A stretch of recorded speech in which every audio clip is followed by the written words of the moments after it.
Goeienaand, good evening, fellow South Africans and citizens of the world. Now, most South Africans will know what the video attached is all about, but a lot of my subscribers who live in other parts of the world have no idea of the brutality of things happening in the black townships. I mean, they're incredibly brutal. I heard that in Port Elizabeth earlier today, 2 men accused of being thieves were beaten and then necklaced. And I don't have to tell you what necklacing is. We've talked about it a lot on this channel. But what you're going to see now is the Sangomas, the witch doctors, the traditional healers, and the lengths they will go to provide magic cures or wealth for people who come and approach them. And the thing that's really concerning about this is that most of the police, in fact I'd say 99% of the police, the South African Police Service officers, are black. And they still have this very strong belief in the power of the Sangoma, or witch doctor.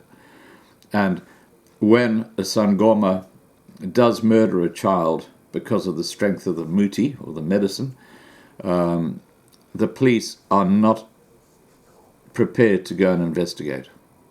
So they get like a free pass. This is the reality in South Africa today. This is what is happening and going on in South Africa. All right, please remember to subscribe to be kept informed, ring the bell for the updates, and have a great evening. Deep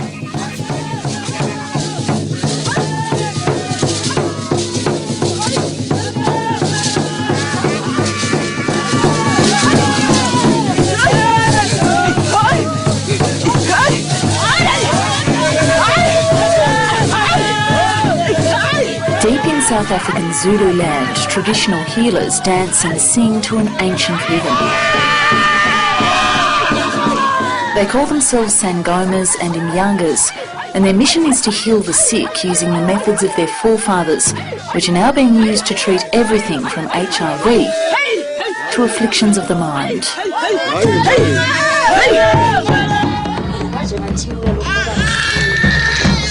Here it's mainly herbs and other plant materials that are used to cure, along with a few animal bones. But some afflictions demand stronger remedies. A sacrifice must be made to appease the ancestors who possess this woman's body and mind.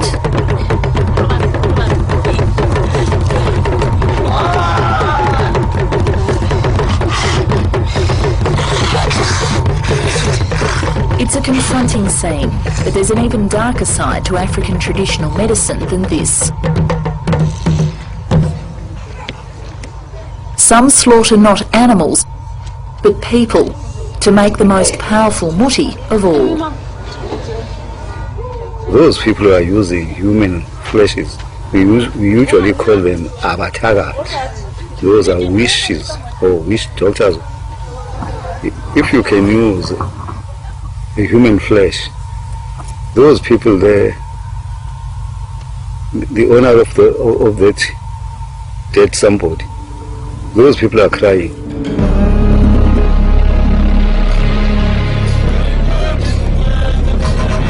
Up to 300 people a year are killed in South Africa so that their body parts can be used in traditional medicine. Most of them are children.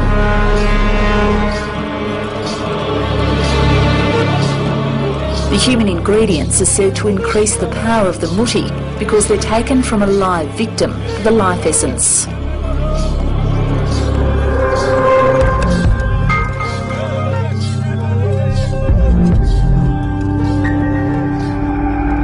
Salome Chokwe didn't hear her son's screams. And when she found him here, it was too late. 10-year-old Sello was out herding donkeys when he disappeared. And when he was discovered here, he was still alive, but his tiny body had been butchered. His hand, genitals, tongue and part of his brain were gone.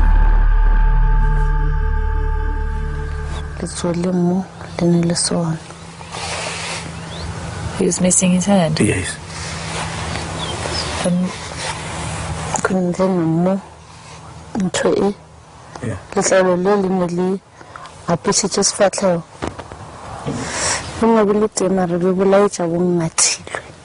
okay. You could see the brain, but it shows as if someone has just taken a bit of the brain. what happened to Sello Chokwe bears all the hallmarks of a classic muti attack. He was left alive while his body parts were harvested and probably used to bring luck to a business. But Sello died of his injuries almost a year ago, and his attackers have yet to be brought to justice.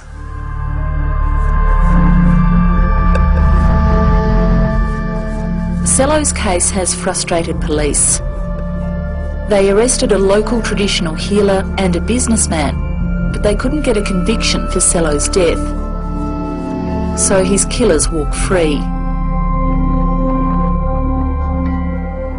Occult crime expert Kobus Jonker says that's typical of muti murders, which are notoriously difficult to solve. So this is the fetus.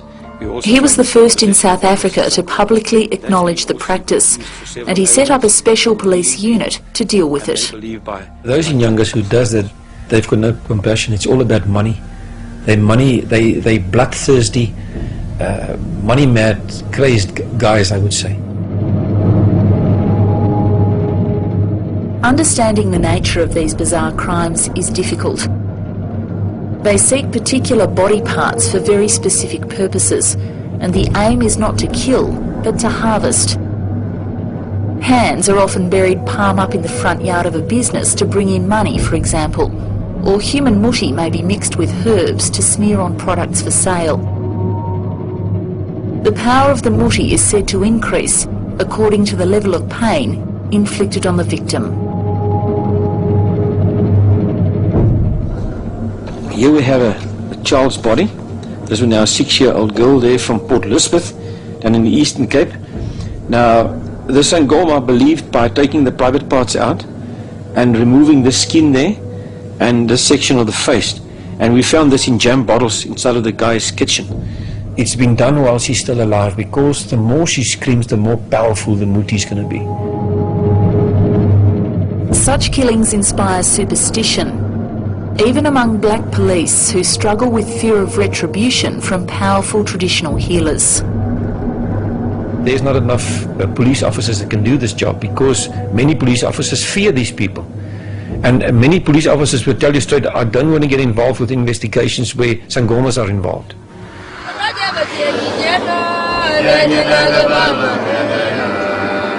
In vast South Africa, tiny villages nestle in remote corners of the landscape, virtually cut off from the outside world. There are plenty of places for unscrupulous witch doctors to hide from the law. But acting on a tip-off, we drive deep into KwaZulu-Natal to see an Inyanga suspected of selling human remains. Cameraman Sipho Maseko arranges a consultation with the healer, who's accused of an act that's reviled by many in Zulu culture. But then you get crooks like this, which I call witchcraft. Yeah. They are really witchcraft. In Zulu called umthakathi. Exactly. That's the group then. Those are killers. Witchcraft, they do all these dirty things. He carries a hidden camera to capture the exchange.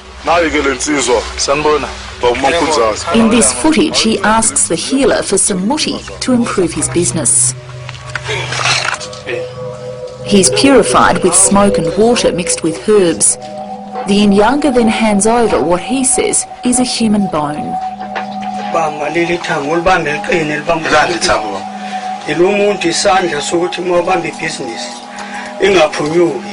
But the healer isn't keen to answer questions about his muti.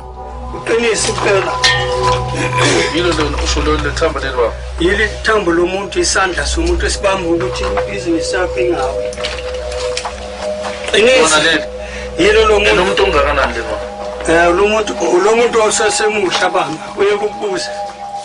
cameraman is also given a ball of what the healer says is human fat.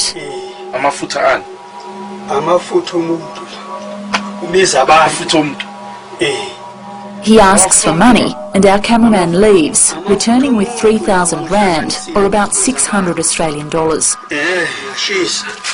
He's warned to keep the muti hidden.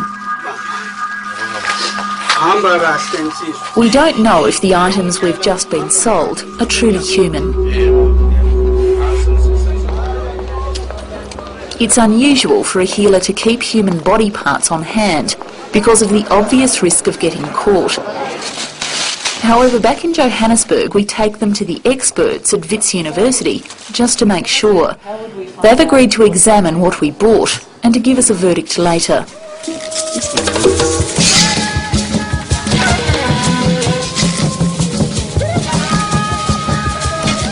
This is the country's largest muti market, and it's full of strange and wonderful ingredients for all to see. What do you use this for? I use this for intelezi. For intelezi? Yes, What's when that? I'm crushing intelezis. These are KwaZulu Natal. Maud Lamini is the senior Inyanga here. It's good for steaming bath. She explains that customers come for the animal and herbal cures offered by stallholders from all over Africa. Intelezi like this. So you put that in the steam bath? You put it in the steam bath, or if you got a spook in your house. Does it work to get rid of the spooks? Yes, it does work. Even the fat of the horse does work for the spook. And even here, some are openly looking for more than what's on the shelf. Now they do come and ask me about a bone of a person or a piece of the fat for a person. I said, no, I don't use the things they like that. I use the roots of the medicines. A fat of that, a person or a white person or Indian or pig, I don't use. Back at Wits University, the experts in the anatomy department are closely analysing our purchase. And there's no facet for the fibula, which is normally small. There. They've decided it's animal rather than human. Definitely not human. But they're concerned that the transaction indicates that there's still a strong market and demand for human body parts, and they're not the only ones. You see, these people are not fools. If it's a new man coming to him to get medicine, he's going to try to bluff him and say this is human parts and it's mixed with some sort of herbs, magical herbs, whatever. But that's just to test him. And if he comes back in 2-3 months' time, they're going to charge a much bigger amount now, a few thousand rand, much more.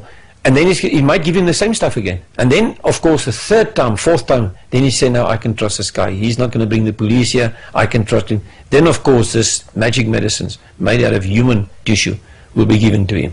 That's how they test most of these people in the beginning. So we decide to return to the deep reaches of KwaZulu-Natal to confront the vendor. Mr. Zombie. So we're from the Australian Broadcasting Corporation. We're here to ask you if you're selling human muti. Are you selling human muti, sir?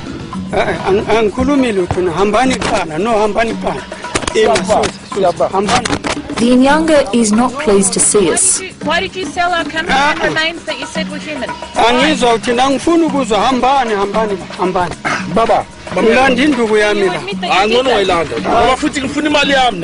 He refuses to answer our questions. I don't know where it's going. But through an intermediary, he denies selling human parts. Is he selling human muti?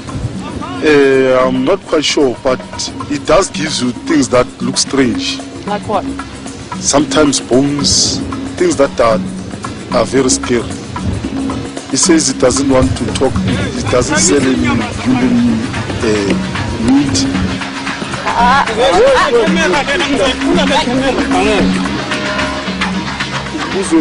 Okay, ask that one question. That one question, it's enough. One question. That one question. Did you try to sell our cameraman human muti? He says it does not sell nothing.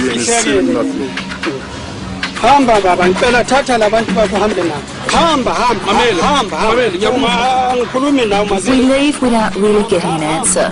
Okay. But that's not the only one we were looking for. Salome Chokwe is still looking for the truth. She's determined that someone will be caught. Because although her child has been buried, his body is not whole, and nor is his spirit.